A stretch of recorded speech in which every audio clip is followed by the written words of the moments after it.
This is the Education Business Podcast for consultants and business owners providing services in schools. I'm Claire Riley, and I'll be sharing how to start, grow and scale your education business.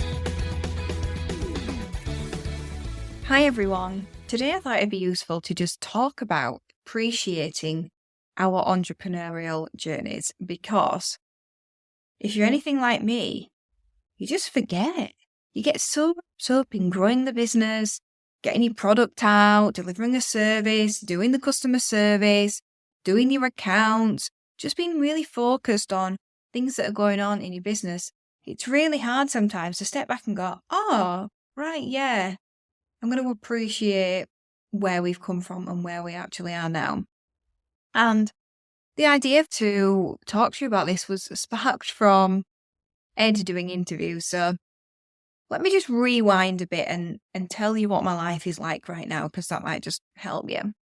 So I work on Classroom Secrets usually every Monday. I'm the chairman. I will do things like think about the future vision. I'll think about how we are going to get to our next big goals. I will make sure I prep the board agenda. So that might seem like it's not a big deal, but there's quite a lot of work involved in that. I will talk to different team members, make sure that we've got a board agenda that's what we need to move us forward.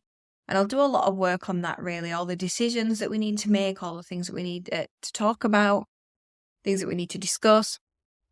And so that's what I do on a Monday generally. Sometimes it is a different day if we're getting ready for a board meeting, which as I'm recording, we've got a board meeting on Monday. In fact, the day this goes out. And so I will have to do more work in that week running up to it to make sure that everything is in place and that people have completed their actions and that there's updates and I've done the things I said that I will do as well. So yeah, that's how I spend my time. And the rest of the time, I will be working on Education Business Club or doing other things I like to do. At the moment, I'm learning more about trading. So I was in the office in this room recording lots of content for Education Business Club because I'm getting ready to launch the first level. And I asked Ed to go in the kitchen because one flaw of when we got this office built, which was only earlier this year, we should have put a wall in the middle. Basically, it's quite a big room, but we didn't. And so we can't do that now because of where the window is. It would have been helpful to have two separate rooms because I'm recording so much. So anyway, I'd asked Ed to go in the kitchen and he was doing some interviews. And I went and made myself a cup of tea, tried not to be too loud because it was on an interview. And I just had this familiar feeling because I've been in a lot of interviews and I've also walked in on a lot of interviews when Ed's been doing them. And it just reminded me of the process we've been through. There have been so many interviews. We have improved that process so much. Now we don't think twice about interviewing somebody remotely, employing them and being able to onboard them really well. We have so much experience in hiring, and I'm not saying we get it right every single time. But one thing that happens in the interviews is that Ed or whoever's leading the interview will kind of give a bit of a story about where we are. And if I was in the interview, I would be the one who would give that story. I left teaching. I started up this business. I was a teacher. Ed was the tech guy. We brought our skills together, blah, blah, blah, blah.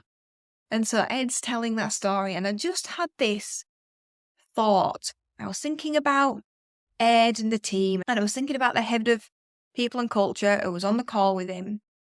And just how all of that stuff's going to happen anyway. I work on Classroom Secrets every Monday, but nobody knows that I do. The only people who know that I'm actually getting things done really are people who are on the board. And I just had this thought of, oh, they're going to employ somebody from this. And everybody's got it in hand. It's just going to happen anyway. And I do not have to have any oversight of that at all, really. Obviously, from a governance point of view, at board level, I do. but I don't have any involvement at all. And that is just going to happen. And I had this kind of moment where it hit me where I wanted to pinch myself. And maybe you get those moments. I definitely had those moments more in the past. And am I trying to cultivate them again? Probably not, but it would be nice. Just these like moments of awe where you go, hang on a minute, I did that.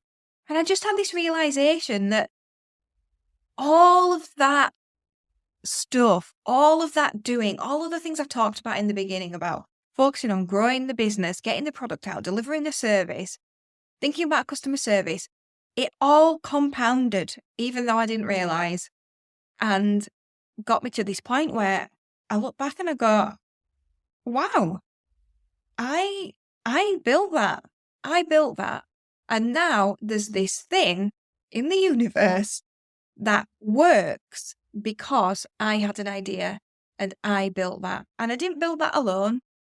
I had the help from lots and lots of people. But I just had this moment where I realized that I did that. I did that. And that was my idea, and bringing that to fruition and bringing people on the journey. And I just thought it'd be really good to share that so that you know that even when you're further on in your business and you might be right now, you still forget. You don't just wake up every day and go, oh, wow, look at this thing I did. You don't do that. And also, it's valuable. What you're doing is valuable and it's moving you forward. And there'll be a time when you look and go, wow, gosh, things have moved and I'm in a different place to where I was before. It's hard to stop and appreciate yourself. It's hard to look behind and realize everything that you've achieved. I like to think of it as, it's like being an architect and planning a building, being involved in the project management, and then walking past that building like 3 years later, like, oh yeah, I built that and it's still there. It still works. It's still happening, which I know is so strange because I am very involved with Glassum Secrets. It's not like it doesn't exist to me, but it's just not been in the day-to-day running or operations or anything, and it still works, and that is amazing. So I just wanted you to appreciate yourself today. It doesn't matter where you are on the journey. You might be in a similar position to me. You could even be further ahead. You might be very early in your journey, or you might be midway. But do you just need to just look behind, look back, and think about how far you've come and appreciate yourself? Because I think that can really help us step forward more quickly as well when we appreciate ourselves and we don't beat ourselves up and we realize that it takes a lot to be an entrepreneur. It takes so much energy and so much passion that so many people in the world do not understand, which is absolutely fine because the world needs just a small amount of people to push this thing and everyone else to get on board. So appreciate yourselves today, because I've done that in the past week. I wasn't expecting it, but I'm really glad that I did. Yeah, it gives you just a new sense of excitement. So I hope you take a new sense of excitement into this week. Thank you for listening to the Education Business Podcast. To get more information to grow your business, sign up at educationbusinessclub.co.uk.